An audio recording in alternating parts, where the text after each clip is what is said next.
Hello, അസ്സലാമു അലൈക്കും. Good morning. ഞാൻ ഈ വളാട്ടോ ചെടിക്കും ചേമ്പ്, ഇഞ്ചി, കപ്പ എല്ലാത്തിനും ഒഴിച്ച് കൊടുക്കുന്നത്. ഇതെന്താണെന്ന് വെച്ചാൽ കഞ്ഞിവെള്ളം, ഓരോ ദിവസത്തെ കഞ്ഞിവെള്ളം ശേഖരിച്ച് വെച്ച് അതിൽ പച്ചക്കറി വേസ്റ്റെല്ലാം ഇട്ട് നല്ലവണ്ണം പുളിപ്പിക്കാൻ വെക്കുക. എന്നിട്ട് ആഴ്ചയിൽ ഒരു ദിവസം ഇതിൻ്റെ ഇരട്ടി വെള്ളം ഒഴിച്ചിട്ട് ചെടിക്ക് ഒഴിച്ചു കൊടുക്കുക. ചെടിക്കും പച്ചക്കറിക്കൊക്കെ അതിന് ചെടിക്കെല്ലാം ഗ്രോത്ത് ഉണ്ടാക്കാൻ നല്ലതാണ് കേട്ടോ. പിന്നെ ചാണകപ്പൊടിയും എല്ലാം മിക്സാക്കിയിട്ട് അതും ഇട്ട് കൊടുക്കുന്നുണ്ട്. ചാണകപ്പൊടിയും ചകിരിച്ചോറും മണ്ണും മിക്സാക്കിയിട്ട് ഇട്ട് കൊടുക്കും. ഞാൻ എല്ലാവരും ഒന്ന് ചെയ്ത് നോക്കിട്ടോ, നല്ലതാണ്. ഇല്ലേ ഫ്ലവർ കാണാൻ ഞാൻ ചട്ടിയിൽ ഒത്തിരി ചെടി ഒരുമിച്ച് കുത്തി വെച്ചതാണ്. ഗ്രോ ബാഗിലൊക്കെ ഇതിൽ 10 മണിയുണ്ട്, ഒരു നല്ല വെറൈറ്റി ചെമ്പരത്തി ഉണ്ട്. ഇതെല്ലാം ഇനി ചട്ടിയിലേക്ക് മാറ്റണം. ഇതെല്ലാം പൊടിപ്പിക്കാൻ വെച്ചതാണ്, എല്ലാം മാറ്റണം. ചേന നട്ട് വെച്ചതാട്ടോ. ഞാൻ എങ്ങനെയാണെന്നറിയോ നട്ട് വെക്കാറ്? ഇതിൽ ഗ്രോ ബാഗിലധികം കരിയില നിറച്ചിട്ട് കുറച്ച് മണ്ണേ ഇടുള്ളൂ, എന്നിട്ടാണ് നട്ട് വെക്കുക. എൻ്റെ ചെടിച്ചട്ടിയും ചേമ്പും ഒക്കെ അങ്ങനെയാണുള്ളത്. എല്ലാം കരിയിലാണ് ഫുള്ള്, മണ്ണ് വളരെ കുറച്ചുള്ളൂ. ഇനിയിപ്പം അതിൻ്റെ വളരുന്നതിനനുസരിച്ചിട്ട് മണ്ണും വളവും ഇങ്ങനെ ഇട്ട് കൊടുക്കും. വേറെ എന്തൊക്കെയാണ് വിശേഷം? ആർക്കെങ്കിലും ഉപകാരപ്പെടുന്നുണ്ടേ പെട്ടോട്ടെ എന്ന് വിചാരിച്ചിട്ട് ചെയ്യുന്നതാണ്. വേറെ എന്തൊക്കെയാണ് വിശേഷം? ഇന്ന് കൊച്ചു വർത്താനം പറയാമെന്ന് വിചാരിച്ചു. എനിക്ക് ചെടി ഒത്തിരി ഇഷ്ടമാണ്.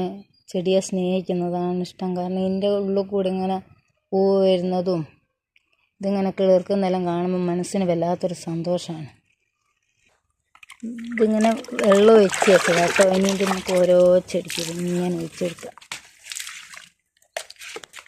ഒരു മഞ്ഞ കളർ പൂവുണ്ടാവും. എന്താ കാഷ് ഗ്ലോ എന്നാണ് പേര്. പൂച്ചനകം എന്നറിയപ്പെടുന്നത്. ഇങ്ങനെ പറ്റി പിടിച്ച് പോകും കേട്ടോ. പെട്ടെന്ന് വലുതായി കിട്ടിയിട്ടുണ്ട്.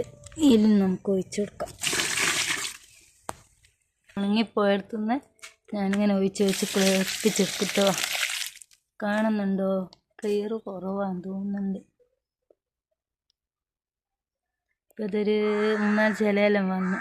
എന്താ ചേട്ടാ, വിത്ത് എല്ലാം കരിയില, ഫുള്ള് കരിയില നിറച്ച് പച്ചക്കറി വേസ്റ്റെല്ലാം ഇട്ട് അന്നേരം കുഴിച്ചിട്ടതായത്. ഇത്രത്തോളം വളർന്ന് വലിയ വിളവെടുക്കാൻ ഉണ്ടാവുമെന്ന് വിചാരിക്കാം. ഇഞ്ചിയാട്ടോ, ഇഞ്ചിയും കരിയിലെല്ലാം നട്ടോ. വള്ളിച്ചെടി ഞാൻ ആദ്യം എൻ്റെ വീടിനോട് ഗ്രില്ലിനോട് ഇങ്ങനെ പടർത്തിയിരുന്നു. ഇവിടെ ഇങ്ങനെ പടർത്തിയതായിരുന്നേ.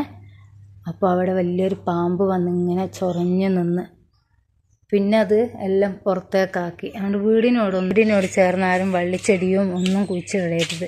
ഇപ്പോൾ പാമ്പിൻ്റെ ശല്യമല്ലേ, അതുകൊണ്ട് പാമ്പ് കയറാനുള്ള സാധ്യത കൂടുതലാണ്. തണുപ്പുള്ളിടത്തേക്ക് ചെറിയ മക്കളിലുള്ള പുരയിൽ വളരെയധികം ശ്രദ്ധിക്കണം. പാമ്പ് കയറുന്നതും കുട്ടികൾ കളിക്കുന്നതൊക്കെ നല്ലോണം ശ്രദ്ധിക്കണം. അത്രയും പാമ്പിൻ്റെ ഇടങ്ങാറുണ്ട്. എൻ്റെ തറവാട്ടിൽ ഉമ്മ മാത്രമേ ഉള്ളൂ. 2 പ്രാവശ്യം അവിടെ പാമ്പ് കയറി. അതും കിച്ചൻ്റെ ഷെൽഫിൻ്റെ ഉള്ളിൽ കയറി. എങ്ങനെയോ പോക്കിയതാണ്. കണ്ടതിനെ കൊണ്ട് രക്ഷപ്പെട്ട്. എല്ലാവരും ശ്രദ്ധിക്കട്ടോ. അതുകൊണ്ട് പറിക്കാം, പക്ഷെ അതൊരു ഭംഗിക്ക് വേണ്ടി ഞാനിങ്ങനെ നിർത്തിയിരിക്കുക. പറിക്കാൻ തോന്നണില്ല കണ്ടിട്ട്.